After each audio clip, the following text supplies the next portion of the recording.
रामचंद्र श्रृंखला किताब 3 रावण आर्यवर्त का शत्रु। लेखक अमीश त्रिपाठी। अनुवादक सुचिता मित्तल। अध्याय 2।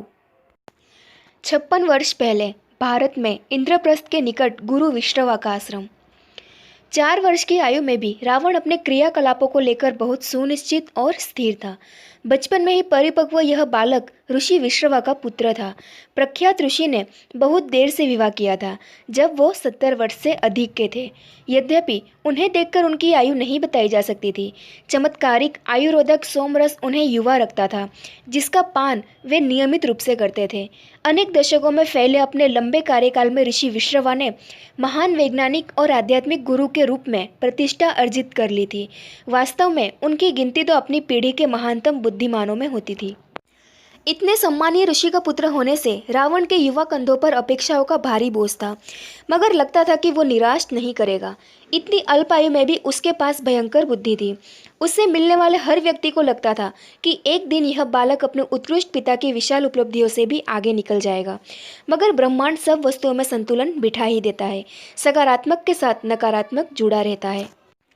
जब सूरज सुदूर क्षितिज पर आ टिका तो रावण ने बड़े धीरज से उस खरगोश की कमजोर सी टांगों को भूमि में गड़े लकड़ी के 2 खूंटों से बांध दिया, जिसे उसने पकड़ा था।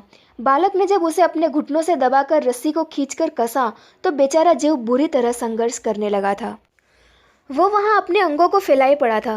पेट और सीना आकाश की ओर खुले पड़े थे। नन्हा बालक संतुष्ट था। अब वो अपना काम शुरू कर सकता था। पिछले दिन भी रावण ने एक दूसरे खरगोश की चीरफाड़ की थी। उसकी सांस चलने के दौरान ही बारीकी से उसकी मांसपेशियों, अस्थिबंधों और अस्थियों का अध्ययन किया था। वो उसके धड़कते हृदय तक पहुंचने के लिए उत्सुक था, मगर वो उसके सीने की अस्थि को काटकर अंदर बढ़ता, इससे पहले ही बहुत कष्ट भोग चुका खरगोश मर गया था। रावण के पहुंचने से पहले ही उसका हृदय रुक गया था। आज उसका इरादा सीधे पशु के हृदय पर जाने का था। खरगोश अभी भी संघर्ष कर रहा था। उसके लंबे कान बुरी तरह फड़फड़ा रहे थे। आमतौर पर खरगोश शांत जीव होते हैं, मगर यह स्पष्ट रूप से संकट में था। इसका कारण भी था। रावण ने तर्जनी के पोर से अपनी कटार की धार देखी। थोड़ा सा रक्त छलक आया था। खरगोश को देखते हुए उसने अपनी तर्जनी चूस ली। रावण मुस्कुराया। उसकी उत्तेजना और हृदय की तीव्र धड़कनों ने उसकी नाभि के हल्के से दर्द को भुला दिया था, वो दर्द जो शाश्वत था।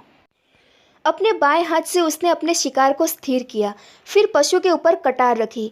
उसकी नोक उसके सीने की ओर थी। ठीक उस समय जब वो चीरा लगाने वाला था, उसे अपने निकट किसी के होने का आभास हुआ। उसने निगाह उठाई। कन्याकुमारी। भारत के अनेक हिस्सों में कन्याकुमारी को पूजने की परंपरा थी। माना जाता था कि कुछ विशिष्ट कन्याओं के अंदर देवी माँ का वास होता है। इन कन्याओं को जीवित देवी की तरह पूजा जाता था। लोग परामर्श लेने और भविष्य जानने के लिए उनके पास आते थे। राजा रानी भी उनके अनुयायियों में शामिल होते थे, जब तक कि वो रजस्वला नहीं हो जाती थी। माना जाता था कि उस समय देवी किसी दूसरी कन्या के शरीर में चली जाती थी। भारत में कन्याकुमारी के अनेक मंदिर थे। यह विशिष्ट कन्याकुमारी जो रावण के सामने खड़ी थी, पूर्वी भारत के वैद्यनाथ की थी। वो कश्मीर में पवित्र अमरनाथ गुफा की तीर्थ यात्रा करके वैद्यनाथ वापस जा रही थी और ऋषि विश्रवा के आश्रम में रुक गई थी। वर्ष के अधिकांश भाग में हिम के अंदर दबी पवित्र गुफा में हिम से बना महालिंगम था। माना जाता था कि इसी गुफा में पहले महादेव ने जीवन और सृष्टि के रहस्यों को उद्घाटित किया था। तीर्थ यात्रा से लौटते कन्याकुमारी के दल की आत्माएं तो ऊर्जा से भरी थी, मगर तन थकान से चूर थे। देवी ने तय किया था कि वैद्यनाथ की अपनी यात्रा जारी रखने से पहले कुछ सप्ताह यमुना किनारे ऋषि विश्रवा के आश्रम में रुकेगी। ऋषि ने इसे देवी से बात करने और आध्यात्मिक संसार के अपने ज्ञान को बढ़ाने का सौभाग्यशाली अवसर मानते हुए उनके आगमन का स्वागत किया। मगर उनकी पूरी कोशिशों के बावजूद कन्याकुमारी अपने आप में ही सीमित रही और उन्होंने ऋषि या उनके आश्रम के आवासियों के साथ जरा भी समय नहीं बिताया। मगर इस बात ने जीवित देवी के स्वाभाविक आकर्षण और प्रभामंडल को और बढ़ा ही दिया था। यहाँ तक कि अपनी ही दुनिया में मग्न रहने वाले रावण को भी जब भी अवसर मिलता तो वो उन्हें देखता रह जाता था, सम्मोहित सा। वो अब भी उन्हें देख रहा था, मंत्रमुग्ध। उसकी कटार हवा में ही ठहर गई थी। कन्याकुमारी उसके सामने खड़ी थी। उनके भाव शांत थे। उनके चेहरे पर उस क्रोध या घिन का कोई अंश नहीं था जिन्हें तब आश्रम के लोगों के मुंह पर देखने का रावण आदि था जब वो उसे उसके वैज्ञानिक प्रयोग करते पकड़ते थे। नहीं, उनकी आंखों में दुख या दया का कोई चिन्ह था। कुछ नहीं था, कोई भाव नहीं, वो बस वहाँ खड़ी थी, मानो पत्थर की बनी मूरत हो, उदासीन मगर फिर भी भय पैदा करने वाली 8-9 वर्ष की बालिका। गेहुआ रंगत, ऊंची कपोलास्तिया और छोटी सी तीखी नाक, चोटी में बंधे लंबे काले बाल, लगभग रेखा रहित पलकों वाली बड़ी बड़ी काली आंखें, लाल धोती, अंगियां और अंगवस्त्र पहने, उनके नए नक्श हिमालय के पहाड़ी लोगों के से थे। अनायास ही रावण ने कमर पर अपनी धोती के ऊपर बंधे कमरबंद को जांचा। वो अपने स्थान पर उसकी नाभि को ढके हुए था। उसका रहस्य सुरक्षित था। फिर उसे अपने चेहरे के भद्दे धब्बे याद आए, जो बचपन में हुई चेचक की निशानी थे। संभवतः जीवन में पहली बार वो अपने रंग रूप को लेकर इतना सजग हो रहा था। इस विचार को अपने मन से निकालने के लिए उसने सिर झटका। देवी का कन्याकुमारी, अपनी कटार को धरती पर गिराते हुए धीरे से कहा। बिना एक शब्द कहे कन्याकुमारी आगे बढ़ी। उनकी भाव भंगिमा में कोई बदलाव नहीं था। वो झुकी और उन्होंने कटार उठा ली। तेज दक्षतापूर्ण हरकत करते हुए उन्होंने उस दिनहीन खरगोश के बंधन काट डाले। फिर उसे ऊपर उठाया और धीरे से उसके मस्तक को चूमा। उनके हाथों में खरगोश बिल्कुल शांत था, अपनी घबराहट भूल गया था। मूक प्राणी जिसे जानता था कि अब वो फिर से सुरक्षित है। पलांच के लिए रावण को लगा कि उसने कन्याकुमारी की आंखों को प्रेम से जगमगाते देखा है। फिर वो मुखौटा वापस चढ़ गया। उन्होंने खरगोश को नीचे रखा और वो कुलांचे मारता भाग गया। कन्याकुमारी ने फिर से रावण को देखा और उसकी कटार लौटा दी। उनका चेहरा भावहीन ही रहा। बिना कुछ कहे वो मुड़कर चली गई। उनके आश्रम में आने के बाद से यह पहली बार नहीं था जब रावण ने सोचा था कि जीवित देवी के रूप में मान्यता पाने से पहले कन्याकुमारी का जन्म का नाम क्या रहा होगा। जैसे ही रावण की मां कैकेसी सोई, रावण घर से बाहर निकल गया। वो तेजी से अपने गंतव्य की ओर बढ़ रहा था। अब वो 7 बरस का था और अपने पिता के आश्रम के अलावा अनेक आश्रमों में उसे विकट बुद्धि वाला प्रतिभाशाली बच्चा माने जाने लगा था। उसने युद्ध कलाओं में भी प्रशिक्षण लेना शुरू कर दिया था और वो बहुत योग्य साबित हो रहा था। मानो यही पर्याप्त न हो, संगीत के प्रति भी उसकी सहज रुचि थी। तारों वाले वाद्य यंत्र उसके मनपसंद थे, विशेषकर भव्य रुद्र वीणा। वीणा बजाना सीखते हुए उसे कुछ माह ही हुए थे, मगर उसे अभी से उससे लगाव हो गया था। रुद्र वीणा का नाम पूर्व महादेव भगवान रुद्र के नाम पर पड़ा था, जिनकी रावण बहुत निष्ठा से पूजा करता था। यह वाद्य सबसे कठिन वाद्यों में माना जाता था। उसे बताया गया था कि इसमें दक्षता लाने के लिए बरसों अभ्यास करना होता है। जब भी वो यह सुनता तो और कमर कस लेता, क्योंकि रावण सर्वश्रेष्ठ से कम कैसे हो सकता था। तेजी से अंधेरे में आगे बढ़ते हुए रावण का मन उस प्रतिस्पर्धा पर लगा था जो डागर नाम के एक संगीतकार के विरुद्ध सुबह को होने वाली थी। युवा और रुद्र वीणा का विख्यात वादक डागर ऋषि विश्रवा के आश्रम में आया हुआ था। हालांकि यह मैत्रीपूर्ण प्रतिस्पर्धा थी, मगर रावण हारना नहीं चाहता था। वो फिर से उस पहली बार के बारे में सोचने लगा जब उसने अपने प्रिय वाद को देखा था। जब उसने 2 बड़े तंबूरों, जो उसे बताया गया था कि कद्दुओं को सुखाकर उन्हें खोखला करके बनाए जाते हैं, पर लगे सागौन की लकड़ी के गोल अंगुली पटल को छुआ था तो उसका मन श्रद्धा से भर गया था। लंबाकार वाद्य के दोनों सिरों पर लकड़ी पर उकेरे मोर बने थे, जो कि भगवान रुद्र के प्रिय पक्षी माने जाते हैं। अंगुली पटल पर मोम से लकड़ी की 22 सारिकाएं लगी थी और 3 पृथक गुड़ज थे। इस सबसे अधिक अद्भुत वाद्य में 8 तार थे, 4 मुख्य और 3 तरफ के तार वादक की ओर और 1 तरफ का तार दूसरी ओर। सारे तार 8 स्वर सामंजस्य शीर्ष पर 8 खुटियों से बंधे थे। उस पहले पाठ के दौरान रावण पुराने छात्रों को देखता रहा था, जिन्होंने धरती पर बैठकर वीणा के एक तंबूरे को कंधे पर रख लिया। कुछ ने उसे अपने बाएं घुटने पर रखा था। उसी समय उसे आभास हो गया था कि इस वाद्य को उस व्यक्ति के अनुरूप बनाया जाता है जो इसे बजाता है। सबके लिए समान होने का कोई सवाल नहीं था। जिसने भी रुद्र वीणा की संरचना पर ध्यान दिया होगा वो जानता होगा कि इस वाद्य को बजाना तो दूर, समझना भी बहुत जटिल है। सीधे हाथ की तर्जनी और मध्यमा उंगलियों में पहने गए मिजराओं से मुख्य तार को छेड़ते हैं, जबकि तरफ के तारों को कनिष्ठिका उंगली के नाखून से बजाया जाता है। तारों को क्षैतिज ग्रीवा के नीचे से बाएं हाथ से छेड़ा जाता है, जो इस कारण और कठिन हो जाता है कि दाएं हाथ साइड के तरफ के तार को रोक रहा होता है। मगर रुद्र वीणा को जो बात दूसरे तंतु वाद्यों से अलग करती है वो इसकी गूंज की अद्भुत रूप से उच्चतर क्षमता है, जो कि इसके सिरों पर लगे 2 बड़े तंबूरों के कारण निकलती है। गूंज की तीव्रता और शक्ति का स्वर की गुणवत्ता और संगीत पर व्यापक प्रभाव पड़ता है। तंबूरों को नष्ट कर दो, गुंज को नष्ट कर दो, संगीत को नष्ट कर दो। रावण चुपके से उस छोटी सी कुटिया में दाखिल हुआ जहां उसे पता था कि संगीत के वाद्य यंत्र रखे जाते हैं। डागर की वीणा भी वहीं थी। संगीतकार प्रतिदिन सुबह और शाम को अपने वाद्य यंत्रों की पूजा करने के लिए जाने जाते थे। लगता था कि डागर भी भिन्न नहीं था। उसकी रुद्र वीणा के आधार पर पूजा के फूल और जली हुई धूप रखी थी। रावण मन ही मन हंसा। आज रात डागर की पूजा काम नहीं आएगी। उसने बिना आवाज़ किए तेजी से काम किया। सबसे पहले उसने वीणा के कपड़े के आवरण को हटाया।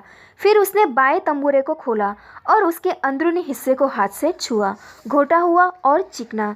उसने अपनी कमर में बंधी थैली से धातु का उपकरण निकाला और उससे तंबूरे के अंदरूनी हिस्से को खुरचने लगा। डागर तुरंत तो समझ भी नहीं पाएगा कि गूंज सही नहीं है, नहीं अगले दिन अपने वाद्य के सुर मिलाते समय जान पाएगा। उसे यह केवल तभी समझ आएगा जब प्रतिस्पर्धा में वो राग बजाएगा। उस समय तक बहुत देर हो चुकी होगी। प्रतिस्पर्धा की सुबह को एकदम निर्मल नीला आकाश था। आश्रम वासियों को चकित करते हुए वैद्यनाथ की कन्याकुमारी वापस उनके बीच मौजूद थी। उनके पिछले आगमन को 3 वर्ष बीत गए थे। इस बार वो अपने दल बल के साथ उत्तर पश्चिमी भारत के विश्वविद्यालयी नगर तक्षशिला जा रही थी और ऋषि विश्रवा का शांतिपूर्ण आश्रम आदर्श विश्राम स्थल सिद्ध हुआ। कन्याकुमारी को साक्षी मानते हुए दोनों संगीतकारों ने अपने वाद्य बजाना शुरू किया। प्रतियोगिता अधिक देर नहीं चली। डागर की क्षतिग्रस्त वीणा ने सुनिश्चित कर दिया कि वह अपने प्रदर्शन के मात्र 10 निमिष में हार मान ले और उससे छोटे प्रतिभागी को विजयी घोषित कर दिया गया। मगर विश्रवा अपने पुत्रों को भली भांति जानते थे। प्रतिस्पर्धा के तुरंत बाद वो रावण को अपनी साधारण सी कुटिया में खींच ले गए। क्या किया था तुमने? वो द्वार को बंद करते हुए फुफकारे ताकि बाहर कोई उनकी बातचीत न सुन सके। कुछ नहीं, रावण ने अवज्ञा से कहा। उसका सिर अपने पिता के सीने तक भी नहीं पहुंच रहा था। उसकी आंखें सुलग रही थी। मैं बस उस मूर्ख से बेहतर था जिसका पक्ष लेना आपको इतना पसंद है। अपनी जीवा पर नियंत्रण रखो, विश्रवा ने कहा। क्रोध से उनकी मुट्ठियां भींची हुई थी। डागर इस आधुनिक युग के सर्वश्रेष्ठ युवा रुद्र वीणा वादकों में से हैं। इतना श्रेष्ठ नहीं कि मुझे हरा सके, रावण ने उपहास किया। कन्याकुमारी यहाँ है, उनकी उपस्थिति में किसी भी तरह का छल कपट कैसे होने दे सकता हूँ? रावण को इस शब्द का अर्थ पता नहीं था। छल क्या? कैकेयी जो उनके पीछे खड़ी थी नर्म स्वर में बोली, विश्रवा, अगर तुम्हें लगता है कि रावण ने छल किया है तो कृपया सार्वजनिक रूप से डागर को विजेता घोषित कर दो। रावण समझ जाएगा, शायद स्वयं कन्याकुमारी भी। रावण ने बात काट दी। मगर आपके पति ने भी धोखा दिया है। मेरे जन्म के साथ ही ये झूठ बोलते आ रहे हैं। ये कन्याकुमारी को इस बारे में क्यों नहीं बताते? सबको मेरे बारे में बता क्यों नहीं देते? बूढ़े ऋषि ने क्रोध में हाथ उठा लिया। कृपा करके ऐसा मत करो, कैकेयी ने याचना की और दौड़कर अपने पुत्र के गिर्द बाहें फैला दी। तुम्हें इसे मारना बंद करना होगा, यह अनुचित है। चुप रहो, यह तुम्हारी गलती है। मैं तुम्हारे कर्मों के कारण यंत्रणा पा रहा हूँ। तुम्हारे दुष्कर्मों ने इसकी नाभि को दूषित कर दिया है और इसके मस्तिष्क को भी। विश्रवा का स्वर कटु था। रावण ने क्रोध से कहा, इनसे बात न करे, मुझसे करे। क्रोध में भरकर विश्रवा ने कैकेयी को एक और धकेला और रावण पर लपके। उन्होंने लड़के के गाल पर झन्नाटेदार थप्पड़ जड़ दिया। 7 साल का बच्चा कमरे में दूर जाकर गिरा। कैकेयी चीख मारकर अपने बेटे को बचाने दौड़ी। विश्रवा ने भूमि पर पड़े लड़के को देखा। रावण का कमरबंद खुल गया था और उसकी नाभि से छोटा सा बैंगनी उपांग दिखने लगा था।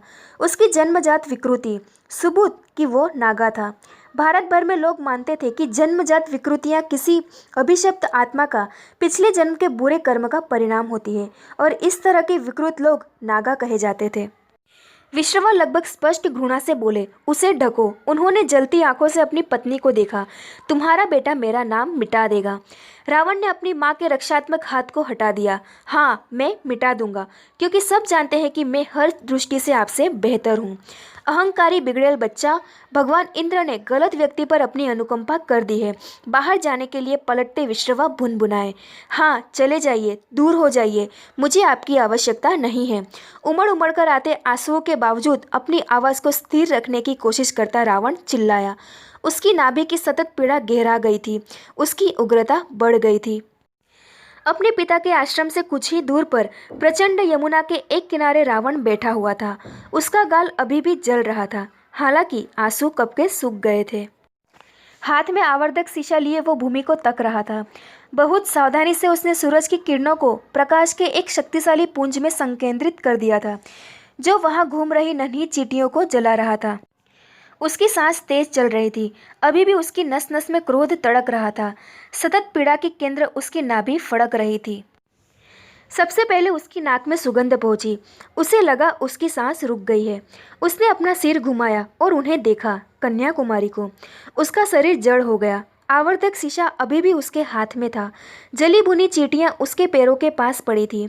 सूरज की संकेंद्रित किरणें घास को झुलसा रही थी। कन्याकुमारी के भाव शांत रहे। न घृणा का कोई चिन्ह था, न क्रोध का। वो निकट आई और रावण के हाथ से शीशा ले लिया। तुम इससे अच्छा कर सकते हो। रावण ने कुछ नहीं कहा। अचानक उसका मुंह सूख गया था। देर से रोकी हुई सांस आह बनकर फूट पड़ी। कन्याकुमारी होले से मुस्कुराई। दिव्य मुस्कान, जीवित देवी की मुस्कान। उन्होंने आश्रम की ओर संकेत किया, जहां सुबह को संगीत की प्रतियोगिता हुई थी। तुम उससे भी बेहतर कर सकते हो। रावण को अपने होठ हिलते महसूस हुए। उसने पाया कि उसकी नाभि का दर्द जादुई ढंग से गायब हो गया था, कुछ पल के लिए। कम से कम प्रयास तो करो, कन्याकुमारी ने कहा।